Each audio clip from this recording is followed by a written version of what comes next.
So, ang unang workout na gagawin natin is what we call incline bench press. So, if beginner ka pa lang, ang mararecommend ko sa'yo na i-lift mo is yung mga light weights lang kasi if mabigat agad yung binuhat mo, pwede mag-lead to sa maling form and yung worst pa dito is maaring magka-injury ka rin. Kaya as you can see, light weights lang yung binuhat ko and then syempre tamang form pa rin and execution.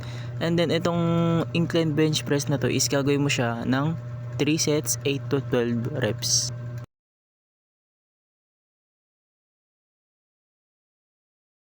This second workout naman is what we call tricep pushdowns. So, ang target naman ng workout na to is yung sa triceps mo. And then, pag beginner ka pa lang, ang pwede mong babaan yung ililift mo dito. And then, as you can see, medyo nag-i-struggle ako dito kasi medyo mabigat yung nilift ko. And then, itong workout na to is gagawin mo siya ng 2 sets failure. So, yung last workout naman natin is what we call barbell machine press. And then, yung target naman nito is yung sa front delts ng shoulder mo.